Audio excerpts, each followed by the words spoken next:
Kidnapping na Kinshasa, to na République démocratique du Congo est commis fréquent to salaka. Attention, babandi ko kidnappé batu même na ba porte ya lopango na bango. Exemple ya fi oyo ye azali bongo maquilleuse asalaka ba maquillage ya batu na ba concert na ba fête ya mariage consort. Tellement babande ko luka maquilleur. Muninga na ye atindi batu baya epai na ye kasi yoka makambo elekaki heureusement nzambe azalaki na ye sino te soka kendaka nde balenga ba kinape ye moka lobi na ebite eroyo na ngana ko maboudin to salami to salaka attention pour kidnapping et zongi ya makas na Kinshasa stratégie échangée yango to kobeta lisolo lelo awo. Moi je dis au messieurs, en tout cas moi aujourd'hui j'avais pas un programme de sortir et aussi je te connais pas. Le mieux à faire est que tu viennes à la maison. Oh, pas de problème, je peux venir à la maison et tout. J'ai demandé à la copine de ma belle-sœur de lui passer mon adresse et c'est ce qui a été fait. Elle donne mon adresse au monsieur. Après quelques temps, le monsieur m'appelle pour me dire je suis sur l'avenue, tu peux sortir. Je suis sortie devant le portail, j'ai vu le monsieur. Et vu qu'il était un peu, pas trop âgé, mais moins nzoto et tout, moi mikolo, je lui ai dit papa okokota comme ça n'a pas sorti au fada parce qu'à l'extérieur je peux pas faire sortir la chaise. Le mieux à faire est que tu entres pour que je te donne une chaise. Le monsieur est entré à la maison, je lui ai donné la chaise et après il appelle la dame, il lui dit nasana maquilleuse arapana bango yeyo non passer ye téléphone bo solo là. Je prends le téléphone, je parle avec la dame. Je me suis présentée. Bonjour madame, oui, ngane maquilleuse et tout ça. Mariage, eza, ba cérémonie nini, et kozala wapi, air et tout. Et la dame qui me dit, mariage, eza lobby. Le matin, c'est les civils. Le soir, c'est les coutumiers. Et en plus de cela, j'ai 4 demoiselles d'honneur. Prix nayo, eza ndenge nini. Je lui ai dit à madame, encore tu m'as pris à pied levé et tout ça, tu vas me payer $250. D'accord, pas de problème. Non, foute là au pena bon à déplacement. Non, oui, au foute là bon à déplacement, ils ont la carte bon pour nos taxi, nos moto et tout et tout. Oh d'accord, pas de problème. Soko tous en attend à ta siko yo. Toko yaka toku ta na pona foute en bon on a so mbala moko. Là c'est la dame qui me dit ça. Totika la kaka na makambu ya kidnapping pona koloba bazapeli susu na méthode mususu ya prétendre comme si balingi basomba ba perike ndeko mwasi oyo yepe ya beleli ndenge balingaki ba yibaye to ba lever en ce qui concerne kosomba ba perike yekutu apesi na photo ya mwasi yango a confirmer pour ndeko souper balinga ba lever ndeko oyo a témoigner. Siko loka na bimé na mbongo te na yo benga kamano na est-ce ko tindela ngambo mo boy na jikop mo kasi koyo na somba ba perike po na ke ko livrer mutu tango pesa ngambongo na zungiselo mbongo. Siko après na yo tuni numéro na ngai yo zu yango wa camarade ngani na peso numéro ayo tangi na kombo ya camarade na nga oh vraiment atanya kuma camarade na nga Electra ngalo bia OK doko na okisha komba camarade na Electra c'est que yem ta pesa numéro pour na tekila kipe ba perike. Tant na bingu ninga abisenga est-ce que au solo na ye bien makamba livraison ngonga bien na solo ni bien parce que boka ni bien nga bito ka bien est-ce que ye bien nga bité na ye bien teza mutu sko o tu na nga bongo eza mutu na singa aidenga na mbongo est-ce que ye bien bité na ye bien teza première fois to sola na ye na azui numéro na nga travers camarade na ngi lettre de Saint-Esprit quand yo ke ko malemba ko leki ne balinga ba lever lobby ça qui pas même fille oyo. Alors ça la bachina au de numéro ni donc ko yebisanga bi il faut zala mayele na ba thermos ane ngaleki na ngalo benenge ba lever zela na autre de l'eau photo ya bakango na mona tinde nga photo ya moi so oh mais moi son to sola ne kaka ye ngapi na tizongise les photos ngapi mais moi son to sola ne kaka ye nzambe na nga merci c'est que aza mutu ma bébé ya solo ngabi oui tozo sola na ye vraiment na téléphone ye yo ko jeto pe to sani pe nini sika tozo ke kuta na mito pe na nozela ka mbongo pona sali na zo biloko na ke ko livrer bi nzamba za malam ko meka ko kendete Tokende bongo na Kolwezi et pas wapi jeune garçon il y a 28 ans, yé akati ba partie génitale na yé Alobi a se référer na Bible, la Bible le bas soki loboko oyo ezali kotinda yo osala mabe kata yango parti oyo ezali kotinda yo osala mabe osumuka kata yango ye akati porokondo eske porokondo na ye ebana kotinda ye asala lisumu epesi pasi ya kosakana te papa na ye aleli esala bibongo na kolozi batamukili makambo. Difficile à croire, mais cette histoire s'est passée à Kolwezi du côté route Kamoa. Ici, Dieudonné Mouleba, un jeune homme âgé de 28 ans, a décidé de couper sa partie génitale sur recommandation divine, en croire ses propos. La vie en République démocratique du Congo en général, particulièrement à Kinshasa, est commis très difficile. Ba Congolais pour na sourire, en général, tout ba Kinois pour na sourire, est commis difficulté à la sakanate. Ndeko oyo asane analyse na ye. Alors on a raison, tout on a tort. En République démocratique du Congo, Koseka est comme rare, Koseka est comme limité. Ola mukana tongo boye, ngungia sa suyo butu mobimba. Olamuki na tongo nzoto evimbi vimbi lokwa motabimi buibui. Oluka otoka mai boye botoka na lopango ba voisin. Okei okuti bacheli benda munene na kadena muke bofuta kite. Otoki mai ya kobondela. Ozonga na kantina mai na lopango boye même douche za ya kowelela. Bosali milongo bozozela moko asilisa mususu akota. Okoti na douche osoka na douche a passeport. Nzoto na kati moto na mwanda mapeka libanda. Moto akoleka boki ko beta na ba sifflet bo se signaler ba direction. Oya pour repasser boye courant ezati.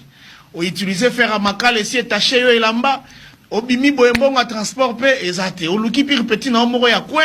Après soit à moi 2000 francs pour son créer au foot à transport. A ebi so vieux ko foot à 2000 francs na intérêt à 1000 francs likolo.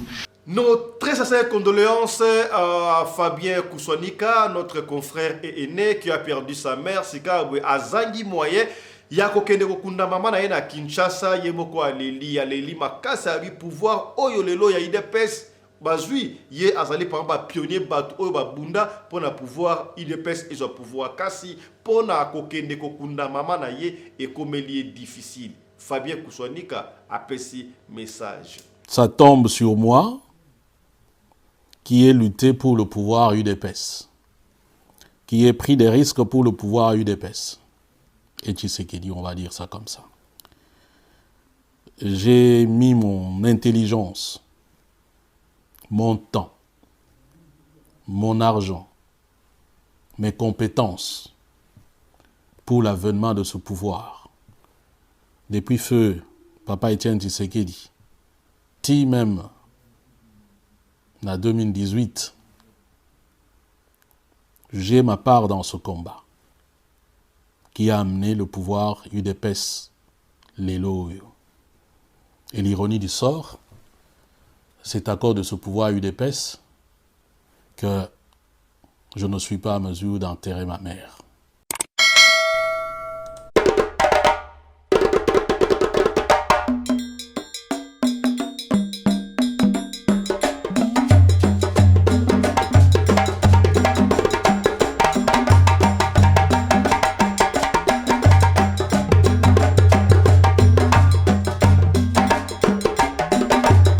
mobali mbinga na mwina ngolo aboya hydroquinone soki ezotambola basheri bazokwea mayanga na retrouve douce tendresse affection epa na yo nasalelo nini mpo ndimake na kupendaka sana shitakwacha pelende wenjoro. Mbote na bino bandeko balandi ya Radio Lokole Télévision bisika nyonso to bozwami. Merci na lobaka chaque fois na confiance et fidélité bopesaka na programme oyo Radio Lokole masolo epai wapi tokuta na kapona kubeta masolo ya makambo zali koleka bongo na communauté na biso africaine en général mingi ya biso batu ya mangala soki oyebingai merci mingi kasi soki mbali boso otala biso soki mbali boso mona biso yebake babenga kangai fiston pelende tata ya Sedek tokuta na chaque fois pona kobeta masolo oyo bino moko bopesa kabiso masolo oto betaka awa ezalaka pona kobebisa réputation ya batute pona kosuye batute plutôt pona kosunga esika ndeko akoyaki yo okoyate esika pende ko alongaki yo moko olonga masolo yango bino moko nde bopesa kabiso soki opesi di solo olobi totanga kombo tokotanga kombo kasi soki oboyi na yo totanga kombo tokotanga pe kombo te biso to fonctionnaka ndenge wana. Merci à Michael Josh, sponsor officiel de la chaîne Oyo qui continue à nous faire confiance. Merci Michael Josh. Yomutu, Osali compagnie, la compagnie à sécurité, compagnie électricité, salon de coiffure, bar, restaurant, consort, bar uniforme.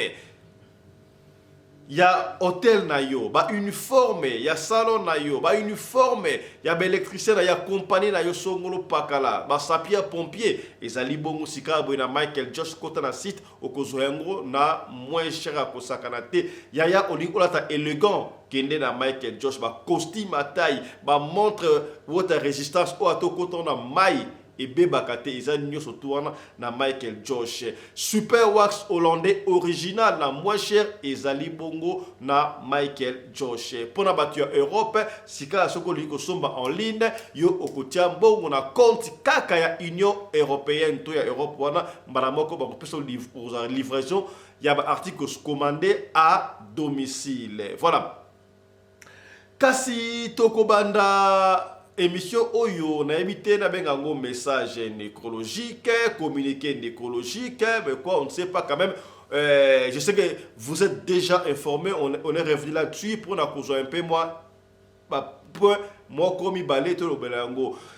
Nalingi Kolobela Awa, notre confrère Fabien Kouswanika qui a perdu sa mère, je l'ai dit tout au début là, au nom de toute l'équipe d'abord, de la radio Loco Télévision, nous présentons nos très sincères condoléances.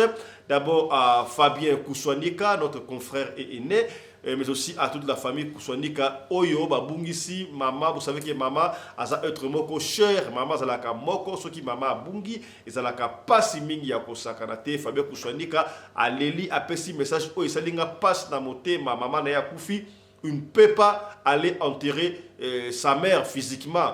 Bien sûr que financièrement et mais physiquement, il ne peut pas voir la dépouille mortelle de sa mère parce que vous voyez une situation politique au Zanango, il y a des opposants, il y a pas mal d'opposants, il y a pouvoir, il y a Félix Antoine Tshisekedi, alors ils ont qui ça y est, peut-être il y a de peur que ce soit accueilli à Zongate, aux arrêts consort, mais Dieu merci quand même, maman naïe, tant que makamwe bane komona, il est kaka maman naïe komona, aïe, bisa Fabien Kouswanika, atana Koufi. Et comme tout samate fanda kuna koyate talabana aloba yango pa batebele pa belle mère ma belle sœur et consort aloba yango ce qui fait que atosi maloba ya moyi moya kende zate ya lobeta libakute Fabien Kouswanika za de cœur na libota na ye o mama otu kende yemoko ya lobi yango a regretter makasi lelo ce qui idepes ezali na pouvoir azali parmi batu oyo basala ke idepes pe ezala na pouvoir maintenant sika boy il peut pas enterrer sa mère parce que entre parenthèses,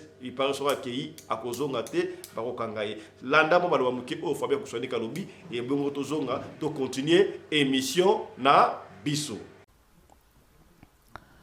Comme fils, le dilemme, c'est de savoir que la situation est telle qu'elle se présente aujourd'hui et que peut-être que je ne suis pas à mesure d'aller enterrer ma mère.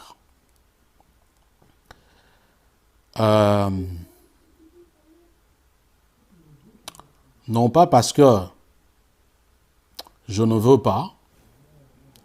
Moi, j'avais juré que le jour où Arotia Mutuna Makol Nassé advienne que pourra, j'irai l'enterrer à Kinshasa ou au Congo.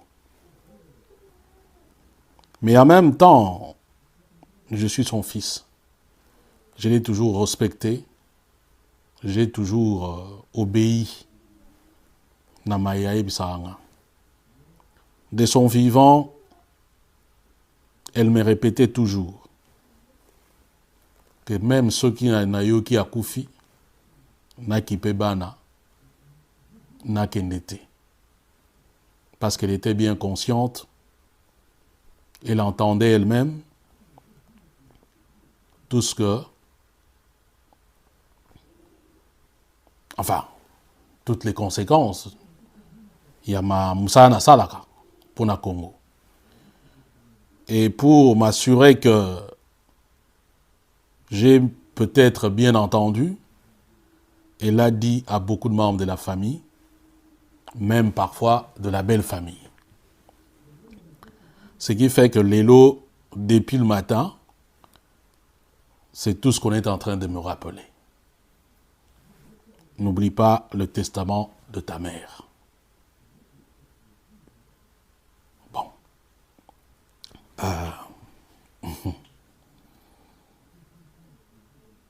Voilà, c'est le dilemme d'un fils. Et ça tombe sur moi qui ai lutté pour le pouvoir UDPS, qui ai pris des risques pour le pouvoir UDPS. Et Tshisekedi, on va dire ça comme ça. J'ai mis mon intelligence, mon temps, mon argent, mes compétences pour l'avènement de ce pouvoir. Depuis feu Papa Etienne Tshisekedi, même en 2018, j'ai ma part dans ce combat qui a amené le pouvoir UDPS Leloyo. Et l'ironie du sort, c'est à cause de ce pouvoir UDPS que je ne suis pas à mesure d'enterrer ma mère. Enfin, du moins en présentiel. C'est la vie, elle est ainsi faite. J'encaisse et je l'accepte comme telle. Voilà, pour le reste, merci pour votre soutien.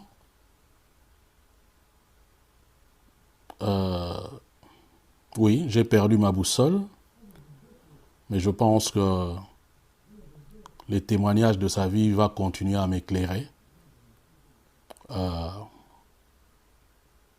pour le bien de tous et bien entendu de ma propre famille. Paix à son âme. Et de là où elle est, elle seule sait si elle est fière de moi. Mais pour me l'avoir dit, que tout ce qu'elle espérait que je fasse pour elle pendant ces moments de souffrance, je l'ai fait. Pour moi, ça ne pouvait pas être plus qu'un motif de satisfaction. Et maintenant, je veux me concentrer à lui réserver on va dire, des funérailles dignes, dans la sobriété, dans l'intimité. Pour le moment, c'est ce qui est important. Voilà, merci à vous tous. Je voulais quand même vous partager ce moment. Et merci pour votre soutien. Depuis le matin, je reçois des appels. J'étais même surpris comment les gens ont été au courant. Mais bon, avec les médias, les loyo, c'est des choses oyo, malheureusement, moyen pour bombango comme tel, exaté. Voilà.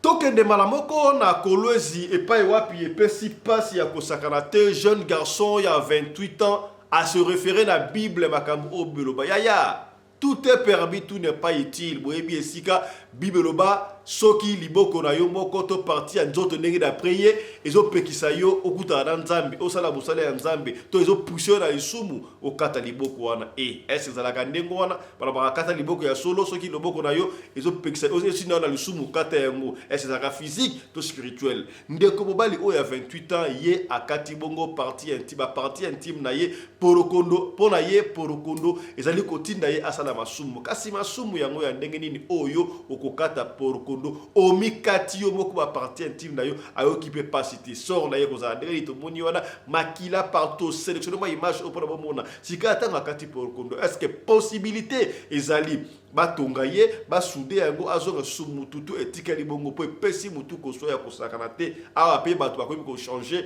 déjà ba sexe tabango ça ko changer sika bwe sexe mususu to akotikala ka batonga ngai epesi ngai mutu koso d'ailleurs basolo oya ko changer ka ba sexe to kozongela yango l'émission prochaine na France et bandi soki ba changer yo ndeko ba ofuta bato 30 000 €. On va revenir sur ça dans l'émission prochaine. Kasi lelo abwe tala mwana oyo apesi ba parents na ye pasi pona nini yo okokata porokondo poza ye kotinda wana mabe soki omoni mabe utayo kanta mabe luka moye musumi ya kokata porokondo wana nde epesi mabe tala sika abwe vie kei epesi papa na mama pasi ya kosakana te na kolozi papa a réagir. Difficile à croire, mais cette histoire s'est passée à Kolwezi du côté route Kamoa. Ici, Dieudonné Mouleba, un jeune homme âgé de 28 ans, a décidé de couper sa partie génitale sur recommandation divine, à en croire ses propos.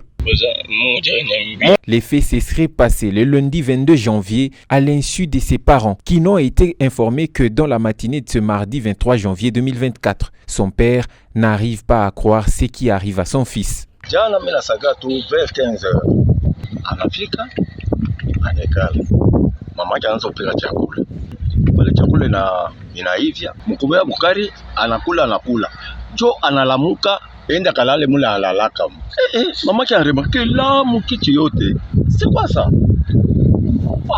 mimi nasikia boka mimi sitoka mbele la mtatoka wapi manjo mimi nenda mimi namshusha nani pantalon bila mshusha kumkongo mimi naanza sasa ni nani moro hili kwa kilo ndantumwa pite na leta boka ndio tunasubiri mama yake masa kumbe busubuhi tumchumie kwa vantu weushi tumpikia hakuna role ntuma mimi ndo mfungula pantalon mama wako la sex lesha kukata kabisa mimi namuuliza ni je hii sex zitakachika je ulifaje bila sasa ni embo ilinyumiza. Sasa imbo atakuumiza pa ku sex. Je, ulienda kuiba? Ulifaje njoba kukate sex? Hapa na hapa muyuo mungu asema pana. Mungu ndio alisema kata ile sex. Nikufuata kufalo wangu, ule bibi yangu na mtoto yangu. Anateswa sana. Yeye hata na vya shijao hata bibi. Ni mambo mwana niko nasagana mimi hapa na machani niko nasagana. Le concerné n'a pas voulu se rendre dans un centre hospitalier, cependant sa famille fait face à un problème sérieux des finances. Niko maskini atuka. Mwebe yenyewe niko na chunga paka mafashi ya mweba shefu naona miangalia mapori niko pauvre malheureux. Nipa kulala nyona kwa nashikiria Roma na nipa kwa taka 10000 na kule wakambekechi hivi hapa ntuka bina ni compliqué. Vie na République démocratique du Congo en général, particulièrement na Kinois et commis passi à Kosakanate, passi et so baksama du jour en jour. Batu o bana pouvoir ba s'enrichir du jour en jour. Et so pesa passi à Kosakanate. Sourire, ya Congolais en général, en particulièrement Kinois, est commis difficile pour sec. Ba tracasserie les Kinois surtout.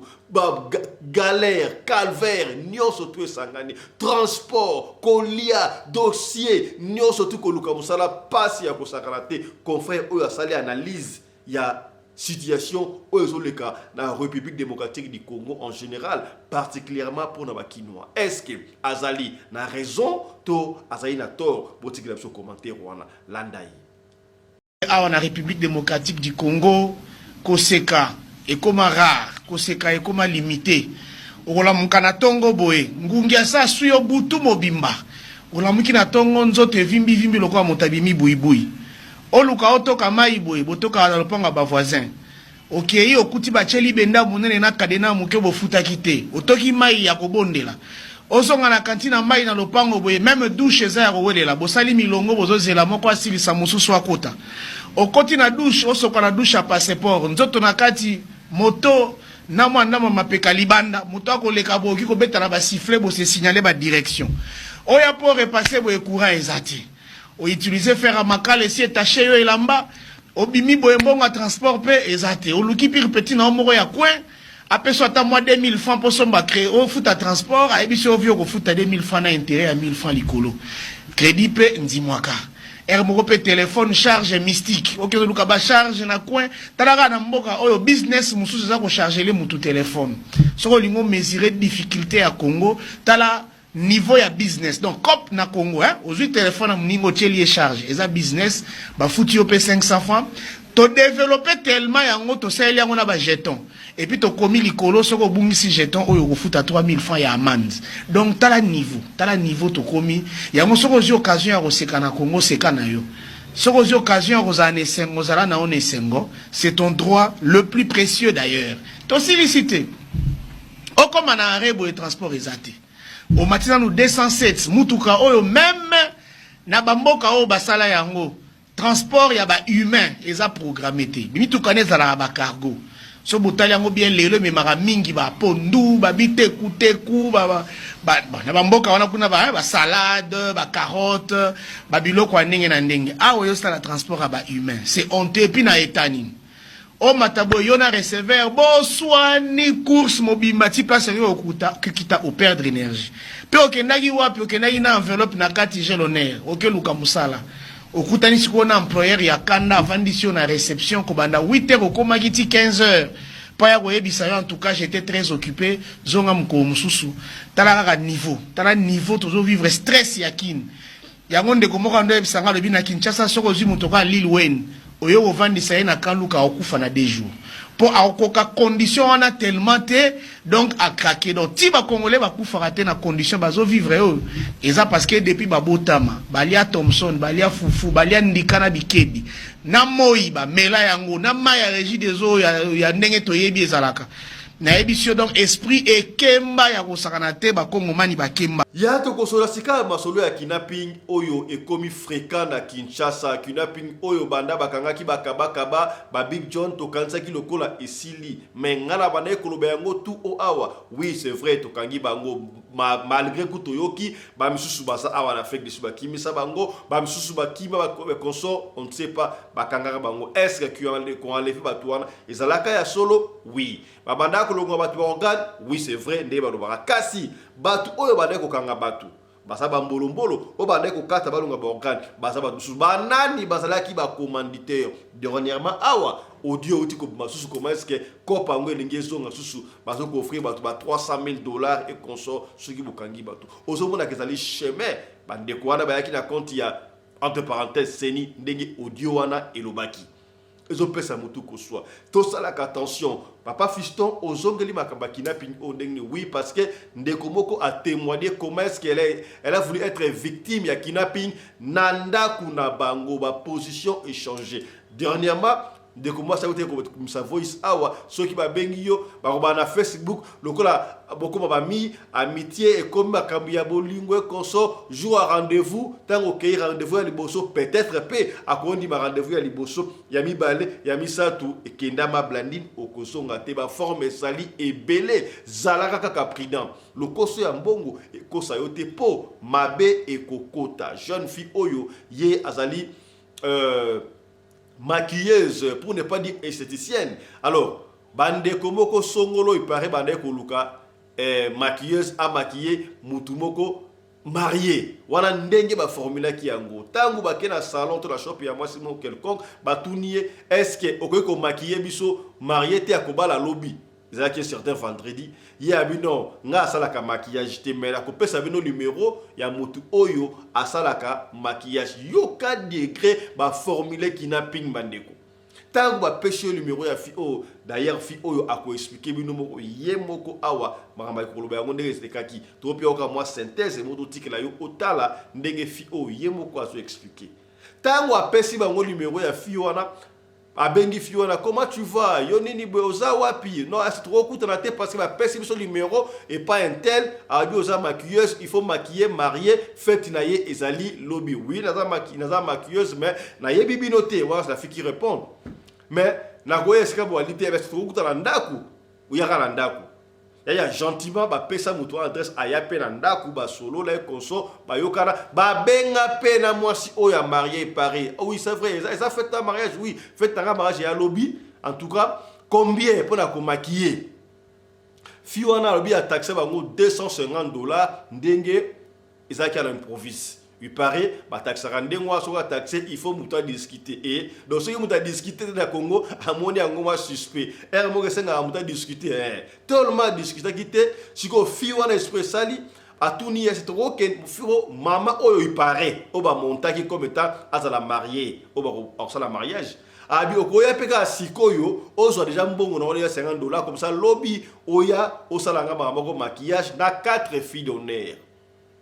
Yeta ngoni makambo ya mbongo katuru bianza azaki excité abi safa de kambo ya te menakuya ayebi siko tonto oyaki comme état chauffeur sope qui n'a payé na point position bon pesanga numéro ya mama wana comme ça ngana bonga bana ko benga ye na kende kuna l'adresse a ko pesanga adresse na kende kuna ote mwana pesa adresse ya te to c'est la kana rose là comme ça to kende mama aussi ça va air d'abino ezaki ba 12h à peu près abino ngana rose à prête ba 15h ba 15h ça va ye qui n'appelle wana moko ya ba qui n'appelle abino ngai na nasala ba course musu mike surtout ko ba 15h comme ça na ko zoyo to kende mbala moko abimi pe akei tango fi o atikali sixième sens na ye esali ye moko ko expliquer bino kibomoto esali abi oh mais comment est-ce que na bengi maba yango so fi yango na maquiller na sengi $250 et ça y est quand même moins belé. J'attendais qu'elle puisse discuter tout sur la base 150 ou 200 à 17 ans ndibi malamoko et puis on a un mouton numéro après ça un numéro ya fi yango wana asalinga moi jika et puis similinga benga moi esprit et sali ya er moko na vie et senga cause dans la sixième sens hein so sixième sens ezate mawatru le koso ya mbongo ekosa ote parce que bazo kinape batu na kisasa mbala moko juste téléphone a bengi sœur oyo apesa ki coopération wana oui sœur boni est-ce que mutu oyo opesa coopération na ke no sala ba oyebi bango habite nga na yibango te bayeka na shop na nga na magasin na salon so wapi consort que no bala besoin muta maki ba nga kutu nga la ke maquiller nga na yebna ma maquillage yango na pesa ki bango numéro na yo po na yo osala ka musala wana fiona expliquer bango tala boye oh eza boye oh et puis c'est tout comme ça tant à bête les bongo fi wana ya salon o ya payer coopération la bi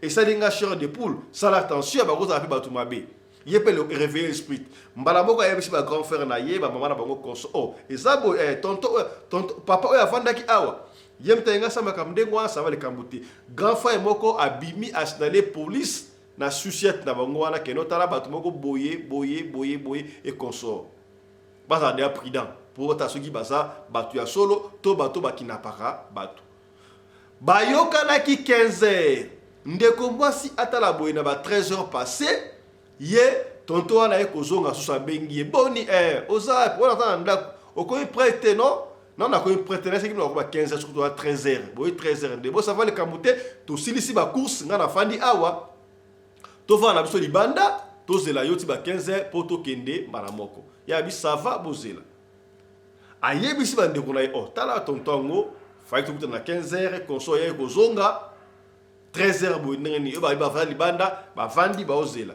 ayebisi mama na bango mama tindi no ko fala kuta veranda te kota na salon mama bangi mwandam mbala mama bimi tanga bimi amoni pe mutu kango babenga ngoni bon oboka koma mutu kango ekina bakabatu ye moko ipare so ba catch so ba je ne sais pas mama approché bango ay boni bino mboluka mwana nga pa sala batu soki marié suki lobi akobala oui mama ça va bon pesa nga numéro ya mwasi yango ya kobala tonto wana aye na chauffeur mususu bakobazaki misatu ba composer numéro ba pesi mama wana allo mama bengi oui mama boni yo mutolingi mwana na nga ya kosala osuki lobi pona okobala consort muto abenga ki wana bi fiana bi na ibi makambo ate comme suspect yo tonto wana ya kinaper abengi numéro apesi mama sololi mutukuna o fallait ça suki entre parenthèses a bien ibi makambo ate abi oh mais comment est-ce que mutongo bien ça la suki a bien ibi makambo ate ndenge nini tonto wana ya kinaper moko azui a composer sur ce numéro yemo ka bengi boye allo ba carte téléphone ba drop téléphone et comme moi suspect et comme moi suspect aller battu à quartier ba yé pe ka rendre ça ba alerter battu à quartier ba tout dire chauffeur yo zana chauffeur habiter nga ba loi ki nga banda tongo na sala bango ba course parce que nga na zwa mutu oya ko maquiller ba marié soki na sisi yango na kosala ba course ya masanga moi je n'ai rien à voir dans tout ça na moni on peut moi suspect ndenge bo bengi boye et que mariage c'est le ko la a wanga na ibaka moate na moni yango moi suspect est-ce que to na police te pas bambila te basala makambo wana mbala moko ndeko na zo bambila ayena bambila wana tanga ayena bambila wana bambila bakelo bango na police station batuni yesiko cerveau moteur qui n'appelle wana est-ce que yo oyebi adresse obo kendi quartier nini abino ko tsokota cité verte wa pango bon avenue nini o ngana yebi ko avenue te o yebi ko avenue te kasi yo na sœur oyo a osala mariage pour la relation nini o tenga atina yinga ikaka ngana zala nga jardinier na ye o ozanto ka jardinier na ye do ye muta osala suki na Kinshasa awazate Moutako maquillé azate, to bato bakolukela ye maquilleuse azate, baponika atinda yo jardinier na ye. Eza avenir ni, oyebe kuma avenir. Oh, kuma avenir bon. Obandi ko sala bana mukoni, obanda quelque temps. Oh, c'est quoi ça? Bon, est-ce que oyebi adresse te? Oui, c'est vrai. Et cause en dengoan, oyebi kuma avenir te. Oyebi esika oyo osala di jardinage na yo wana. Ona yebi yango so to ke na okuno koyeba. Ona koyeba. Ba memaye, ba keda na ye, tikuna après vérification, ezala ki yango te. Na lingi na pesa yo ambiance ya lisolo no surtout na sisa lisolo sote parce que yoko yoka ndenge jeune fille oyo azo ko expliquer lisolo na ye comment est-ce qu'il a fallu être kidnappé na lupangu na bango ya tala makamu suze bimaka. Mutafande yipa na bango doki ba ye ko zoye na pana bango ba kende ko zoye ba kata ye ba teka ye ba bilo kati kaka boye. En outre, yoka na nusika boye lisolo ya fiwa ndenge mo ali ko expliquer et bongo tozonga landa. Je faillis être enlevé ce jeudi devant chez moi, devant notre propre portail. C'était comment, je vous explique. C'était vers 10h. Il y a la copine de ma belle-sœur, la femme à mon grand frère et sa copine. On parle déjà bien, c'est une famille. Et à Autofond, c'est moi et l'autre, moi, il y a Anglerie à la Cité Verte. Elle m'appelle à 10h pour me dire, Déborah, tu es où et tout ça. Il y a un monsieur là, Azoluka, maquilleuse, pour sa soeur. Je lui ai dit, ah d'accord, pas de problème, passe-lui mon numéro pour qu'il m'appelle. Et c'est ce qu'il avait fait. Elle a passé mon numéro au monsieur, le monsieur m'appelle. Il m'appelle pour me dire, il s'est présenté au nom Ndeko, il y a marié et tout ça. A Tiningana Lukele, maquilleuse, Azobala, demain et tout ça. Et Toko Kutanate, soit à la Cité Verte ou bien à l'UPEN, pour qu'on discute concernant les prix.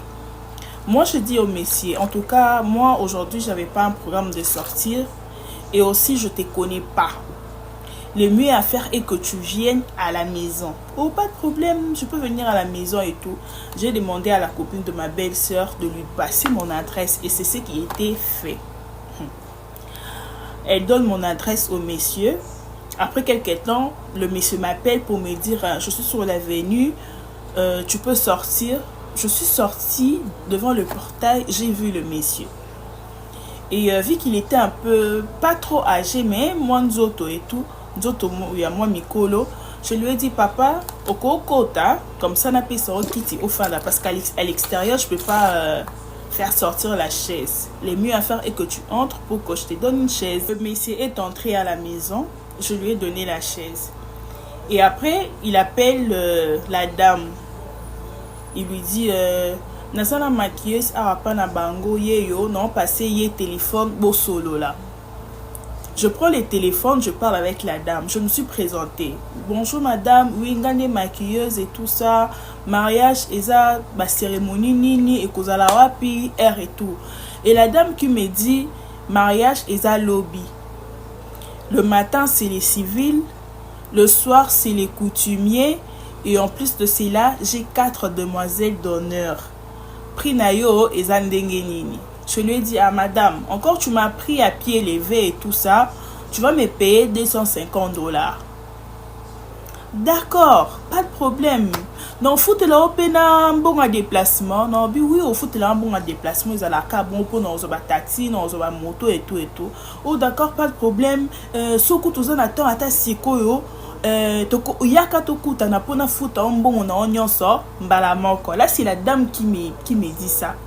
Si tu as le temps, viens à payer son bon on son balamango comme ça demain quand tu viendras au salaraka et puis au kende. Je lui ai dit d'accord madame, pas de problème. Dans ces cas, je prends ton numéro auprès du monsieur qui est en face de moi. La dame raccroche.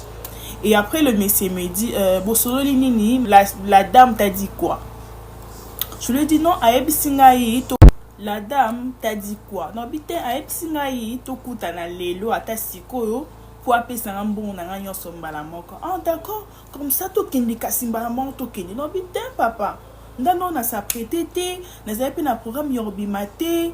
Yo pesanga kaka numéro, c'est moi qui dis au monsieur, donne-moi le numéro de la dame comme ça nga moko na bengae pour apesanga adresse nga na okendi. Et puis avant da wapi. Oh non, azala na cité verte mais mikolo aza na pigeon vu que makam na ye ozala kuna yango déjà akomi na ye kuna na pas de problème pesa un numéro na ye comme ça na obenga ye pona kende o te ne t'en fais pas toutefois na ye ki na mutuka na tika on a coin kuna na tika on a coin kuna yo ko koma prête ba air nini tu sais ba 12 heures. Moi je dis au monsieur d'accord comme après ti ba 15 heures. Oh pas de problème toutefois na zapi ba course moi non ça la cas aux environs non yo ba 15 heures. Je dis d'accord pas de problème. Le monsieur accueilli. Quand il est parti et en fait le Saint-Esprit a commencé à m'interpeller dans mon pela maïla ki bo moto zonginga. J'ai commencé à analyser les faits. Mais cette dame n'a taxé cher quand même que to banda la ba monta wana mais n'a taxé cher. Je m'attendais à ce que Akako la peau ils allaient à bongo. Madame en Akako l'été. Et en plus de cela, on se connaît pas, elle ne m'a jamais vue, mais elle m'appelle pour me payer tout mon argent aujourd'hui. Tout mon argent aujourd'hui. Et j'ai demandé son numéro auprès du monsieur à Boykope Sanga. En tout cas, j'ai commencé à me poser beaucoup de questions et tout. Na mon louche. Et ensuite, j'ai rappelé l'amie à ma belle-sœur. Je l'ai rappelé, je lui ai dit, ah maman, yongo mesango oyebi bo déjà mona ye, elle me dit Deborah na yebi langa yete, na yebi langa yete non na mona yete. Ndeka ya ki na maison nanga wana po ebisanga kazo luka maquilleuse et tout. Beaucoup de la personne insistait ngane na kinde ko maquiller, mais vu que ngana sala ngote, yongo na benga ki yo po na tout na yebisa aussi tu es d'accord. Non bien d'accord mais Monsieur Ango na moni suspect, j'ai parlé avec la dame et tout ça, à cacolité. En fait, je l'ai vraiment tout expliqué. Ne vous obéissez dans les soins qui cherchent des poules, en tout cas, ceux qui ont monté téléminga. En tout cas, il faut vraiment faire attention. C'est l'attention. Ce qu'on doit précentrer lors à ma belle Keba. Elle m'a dit ça. Ensuite, j'ai raccroché. J'avais mes frères et tout. Monsieur Ayaki, parce que lorsqu'il était venu, mes frères étaient à la cour, à TV. J'ai expliqué à mes frères, mais soit il y a un mouni suspect, la dame a cacolité, et puis elle m'appelle pour me payer tout mon argent. J'ai demandé son numéro auprès du monsieur, il a refusé, tout ça. L'un de mes frères me dit, ce qu'on doit précentrer l'eau comme un B. En tout cas, Aïbsa qui viendra te récupérer à quelle heure? Je lui ai dit non, Aïbsa va récupérer à 15 heures. Mon frère il me dit à partir de 14 ans donc il y a société il y a pembeni awa j'irai prendre quelques éléments à la police pour bailler déjà comme ça étudier terrain qu'est-ce qui va se passer. En tout cas c'est lui qui m'avait proposé ça. Je lui ai dit en tout cas bonne idée. Toi tu sais j'ai pas 12h toi OK 13h. À 13h30 le monsieur Wana il revient encore. Nazeleka à la cour avec mes frères, il revient pour me dire Deborah na tous en mutuka on a tika ki na coin. Et puis na sisi ba course nazala ki nango toza na biso libanda tozela oti ernyo soko silisa ko s'apprêter poto kende tout. Il me dit Deborah na auto récupérer mutuka o ezala na coin kuna et en plus de cela na sisi ba course nazala ki nango na eka rapport na zela oti ernyo soko silisa poto kende. Je lui ai dit mais papa toyo kanaki oyo ozonga ba 15h yo 13h30 ndeni o ba course zela ki mingi te et tout ça. Je lui ai dit d'accord. Bima zelanga libanda. Le monsieur il est sorti. Quand il est sorti directement mon frère me dit en tout cas na kei déjà kozo ba élément à la police bazala déjà awa. Mon frère il part. Moi j'étais seulement à la cour avec quelques frères. Et après, l'un d'entre eux aussi, maintenant on attend la non-mouvement, et tout. Il est sorti à Zongi. Bien wana.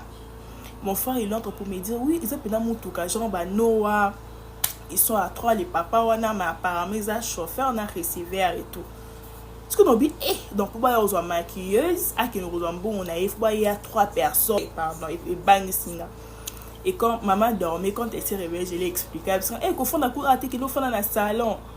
Ne sois pas à la cour, va rester au salon. Et la cour, c'est dans le salon, la fan nanga. Et ils étaient seulement dehors. Et après ça, maman sort vraiment à l'extérieur. Abimi vraiment dans la place Bazaraki. Il y avait aussi quelques jeunes garçons qui venaient à quartier et tout. Il y a Mikolo, il y a Miki. En tout cas, il y avait beaucoup de gens. Abimi peut en avoir encerclé Bango. Poser bon ba question maman commence à poser la question au monsieur oui na moni mutuka o depuis kala ezo sa nini hôtel eye kozwa maquilleuse pour akini ko maquiller marié Maman obi c'est un numéro, il y a Mariana. Le type donne le numéro d'une dame à maman. Maman appelle la dame pour lui dire maman na moni mutu ke yokozwa mwana nga awa oza wapi ofandaka wapi et la dame dit à maman na yebi makambo wana te, pouf, elle raccroche.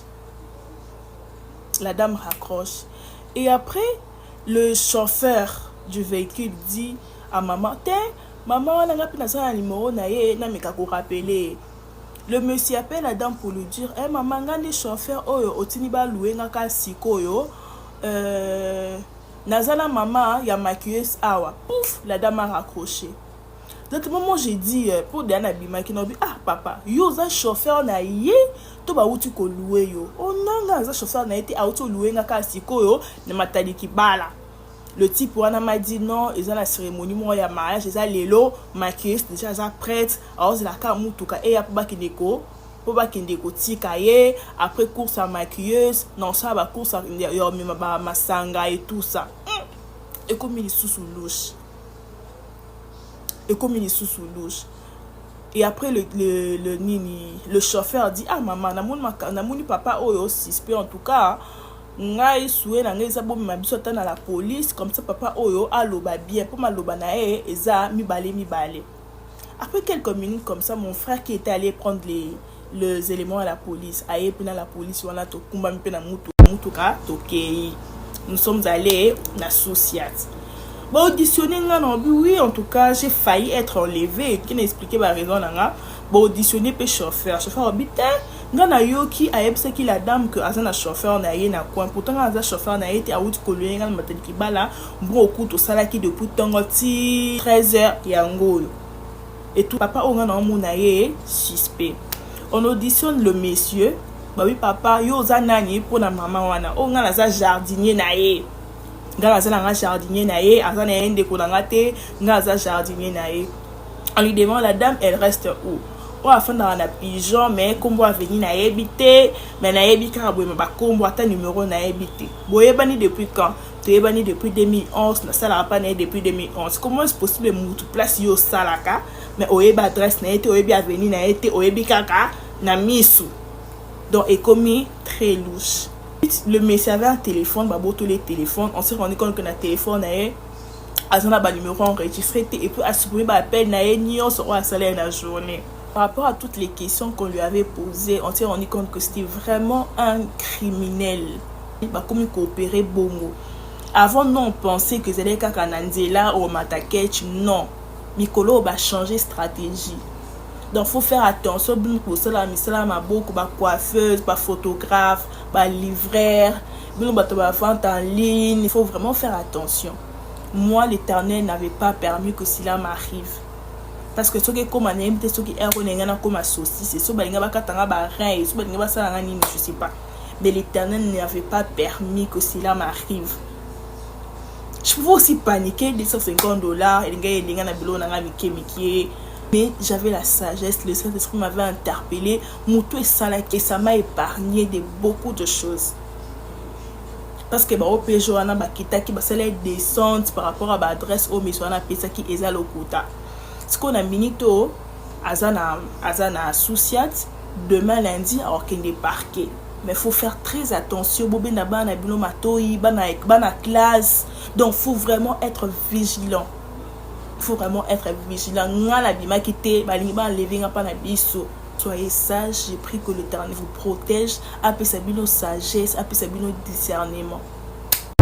Et si on a histoire ya kidnapping to kende sika boyena audio mususu tali ko sala rage na réseaux sociaux ndeko mwasi oyo pe a pesi témoignage comment est-ce que yepe balinga ba enlever kaka na ba super lemba kuna cette fois-ci a pesi ko dona photo otokola kisayo to yebite ya solo soki tali mwasi yango ya solo kasi tozali ya solo te to tie photo oyo pona ko alerter yo kaka soki omoni mutu profil na ye ba tie photo oyo salaka angela to yebite moyeni ni oyo bali ko utiliser pona ba alevaka su bandeko talandeko mwasi oyo bali ko alever pona perruque ba bengie aya koteka ba perruque yepe heureusement mut oya bengaki adefisa embongo asoba ba perruque balingaki ba enlever leki na ye na koloba mingi te yo mokolanda ce qui se passe na makambo ya enlèvement o ba méthode ba stratégie ekomi ebele tala kaka $300,000 na la kotika la sima na bala basi ba koti na makambo oyo yaya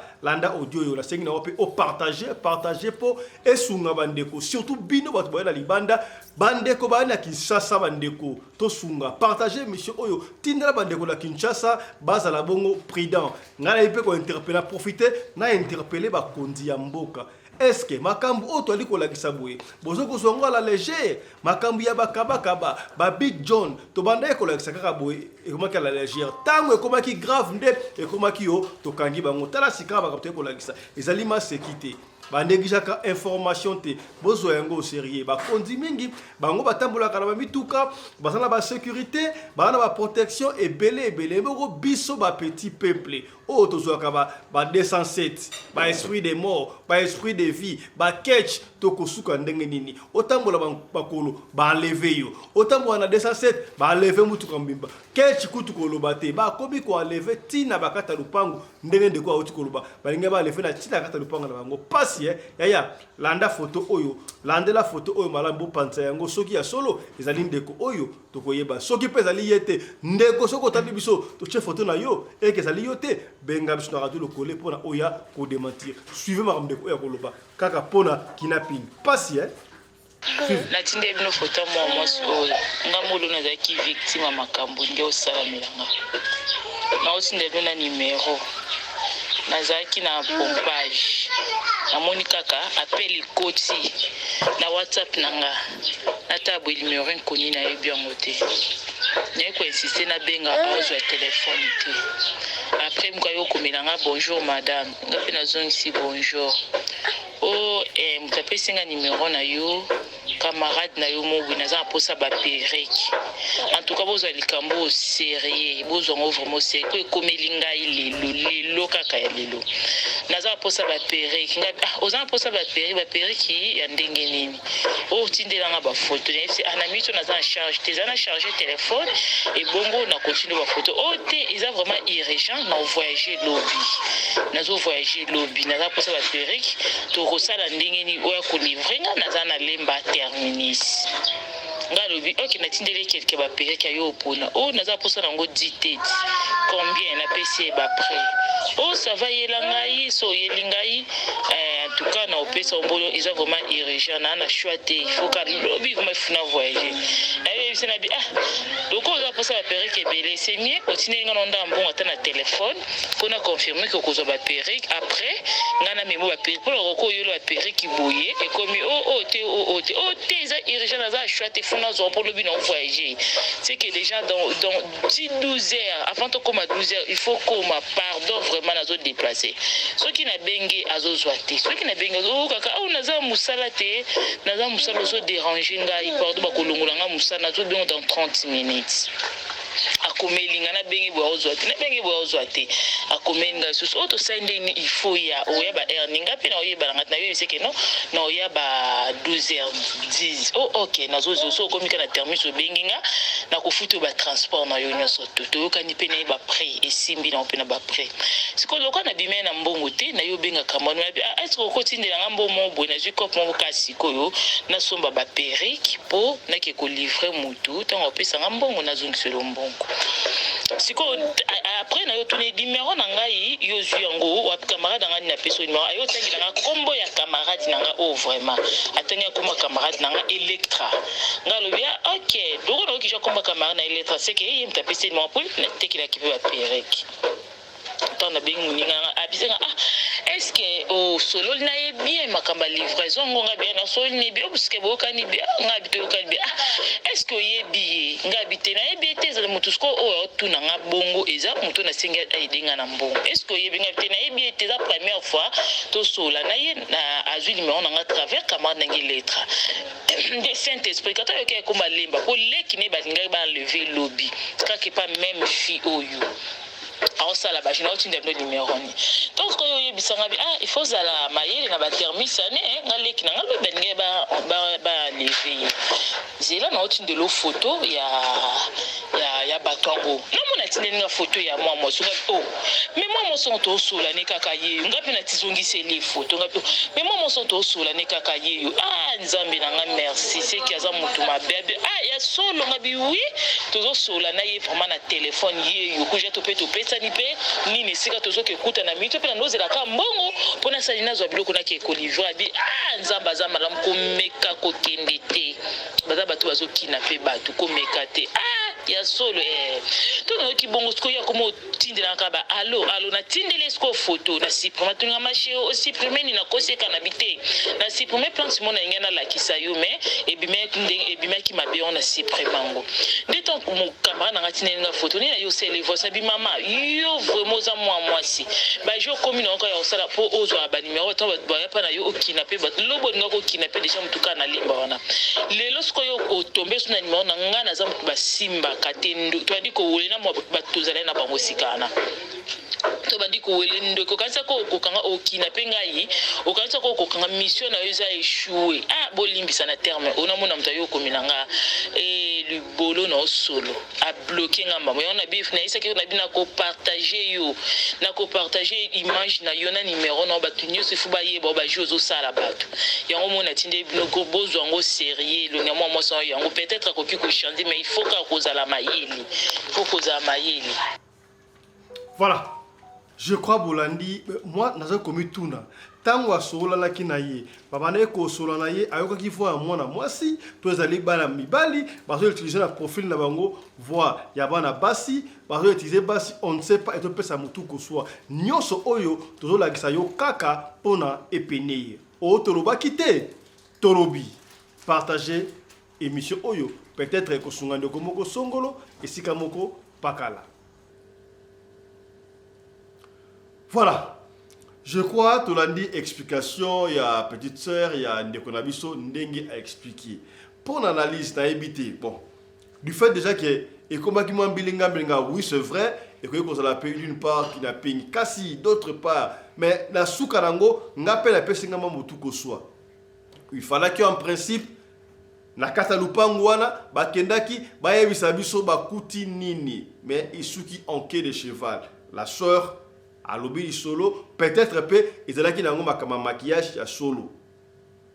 Peut-être peu qui a le kuta, mais n'est-ce histoire qui yo moni angoni, est-ce que ils allaient qui n'ont pas kidnapping ya solo, to mascarade. N'ana souka na comprendre en bien bien parce que ce qui est dans histoire enchaînement nango, quand même jour wana balinga ba kenna na entre parenthèses qui n'a pas wana ti wana na lupango wala kse bango. Est-ce que lupango wala kse bango wana eza lupango oyo babane ko kende to lupango mususu ko to wana ngapa na mona ngo epesinga mwa mutu ko so mais to ko continuer ko sala banquette ce qui to jui réponse mususu to quelque chose à ajouter to ko zonga to ya ko pesa yo suite ya histoire o mais to beteli yango to talisi yango pour na ko laksa OK là dehors c'est très mauvais ça la attention ko wela mbongo te soko weli mbongo lokoso ya mbongo to lokoso ya bolingo na lengi tonto ya bien obali ya bien na Facebook na Instagram okutana keba okokoma kamundele keba okokoma dendo keba okokoma shawama keba okokoma viande hachée otoloba kite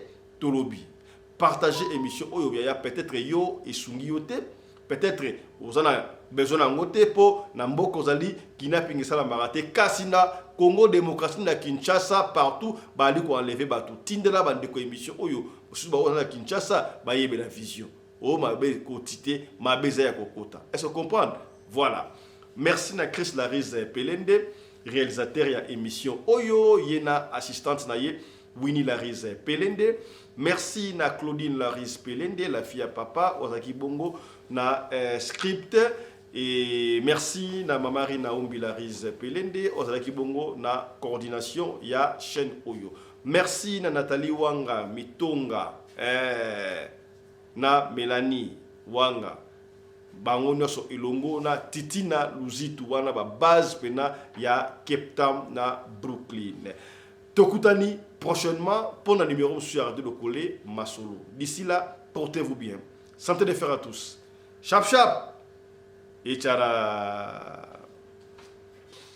tika totondo mwana mboka patu oyo asali bongo kompani ya sécurité lokola kaka bakonzi ya mboka balobaki kolingaka te ozonga na mboka maboko pamba yaya yo za diaspora ofani na libanda ozonga maboko pamba. Non, nous devons créer les emplois. Tala patu a créé compagnie munene soki ba compagnie ya sécurité zalaka ayeko baksa moko liko ba compagnie ya sécurité wana CMS Cruche mondiale sécurité. Dans la cruche mondiale sécurité, yo moutoussala ba activité na yo, ba église, ba école, nyo soto olingi, ba sécurité à solo o pena ba vimba o soki likabozali, ba yaka intervention, na ba équipement ya haute technologie et outil bongo États-Unis d'Amérique. Donc pour contacter cruche mondiale sécurité, oyo na moins cher, ba couper sur ba service ya kitoko. Escorte au salama VIP protection na moins cher.